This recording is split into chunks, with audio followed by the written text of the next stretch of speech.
হাওড়া বেলুর মঠে রামকৃষ্ণ মিশন শিল্প মন্দিরে অনুষ্ঠিত হল সিআইআই এর 37তম পূর্বাঞ্চলীয় কর্মদক্ষতা প্রতিযোগিতার উদ্বোধনী অনুষ্ঠান।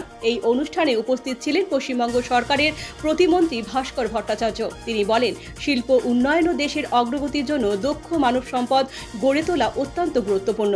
পাশাপাশি শ্রমিকদের কল্যাণ ও দক্ষতা বৃদ্ধির ওপরও তিনি বিশেষ গুরুত্ব আরোপ করেন। পশ্চিমবঙ্গ সরকারের কারিগরি শিক্ষা, প্রশিক্ষণ ও দক্ষতা উন্নয়ন বিভাগের প্রধান সচিব রাজীব কুমার বলেন, দক্ষ কর্মী বাহিনী উৎপাদনশীলতা বাড়ায়, কাজের মান উন্নত করে এবং শিল্পের অগ্রগতিকে ত্বরান্বিত করে। সিআইআই এর প্রতিনিধিরাও দক্ষতা উন্নয়ন, উদ্ভাবন এবং শিল্পক্ষেত্রে নতুন প্রজন্মকে আরও এগিয়ে নিয়ে যাওয়ার উপর জোর দেন। আগামীকাল থেকে শুরু হওয়া এই প্রতিযোগিতায় অংশগ্রহণকারীরা পারস্পরিক শিক্ষা, জ্ঞান বিনিময় এবং দক্ষতা প্রদর্শনের সুযোগ পাবেন। কলকাতা থেকে স্মৃতি সামন্তের রিপোর্ট, পজিটিভ বার্তা। সিআইআই এর এই ইনিশিয়েটিভ যে স্কিল কম্পিটিশন, এইটাতে আমাদের ছেলেমেয়েদের যে স্কিল ডেভেলপমেন্টের ক্ষেত্রে কতটা সাহায্য করবে? এটা সময় উপযোগী এবং এটা ভীষণ দরকার। এই জন্য যে বর্তমান সরকার পশ্চিমবঙ্গে ইন্ডাস্ট্রিয়ালাইজেশনের উপর খুব জোর দিচ্ছে। আগামী দিনে আপনারা দেখবেন এখানে ইন্ডাস্ট্রি অনেক তৈরি হবে, তো স্বাভাবিকভাবেই সেখানে স্কিল ওয়ার্কার, আনস্কিল্ড ওয়ার্কার সবাইকারই প্রয়োজন। কিন্তু যেখানে স্কিল্ড ওয়ার্কারের দরকার হয় সেখানে আমরা অনেক সময় দেখতে পাই যে ইন্ডাস্ট্রি যা রিকোয়ারমেন্ট সেই অনুযায়ী সেখানে পায় না।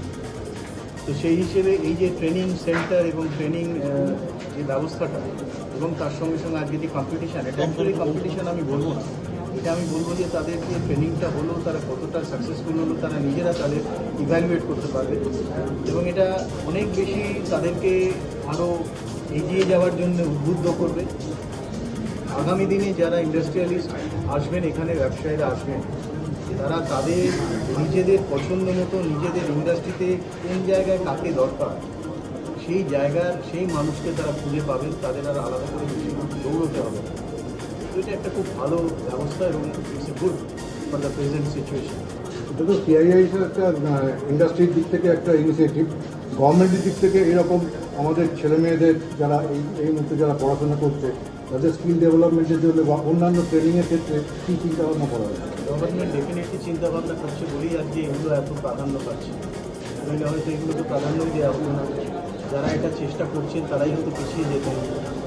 সবথেকে বড় কথা হচ্ছে সরকারের যে নীতি আগামী দিনে আপনারা দেখতে পাবেন, এই সরকার সবই দুমাসী সরকার। সমস্ত ব্যাপারে ল্যান্ড ব্যাপারে একটা নীতি হবে, জমি নীতি, শিক্ষা নীতি, স্বাস্থ্য নীতি এবং ইন্ডাস্ট্রির ব্যাপারে আমরা যেটা ভাবছি সেটা সঙ্গে এই যে ট্রেনিং ব্যাপারটা আছে এটাও কিন্তু একসঙ্গে প্রাধান্য পাবে এবং এখানে সরকার অনেক বেশি অগ্রণী ভূমিকা নেবে আমার আশা।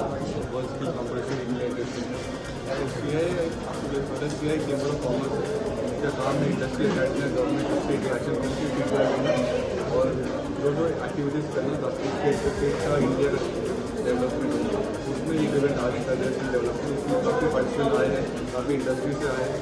इसमें नॉलेज शेयरिंग होगा, डेवलपमेंट होगा, पर्सनल डेवलपमेंट होगा, एजुकेशन डेवलपमेंट होगा, एक दूसरे से सीखेंगे और क्या क्या टेक्नोलॉजी जो आ रही है क्या क्या एजुकेशन में क्या क्या नया चीज़ सीखेंगे और अपने आप को अपडेट करके अपनी इंडस्ट्री में काम करेंगे।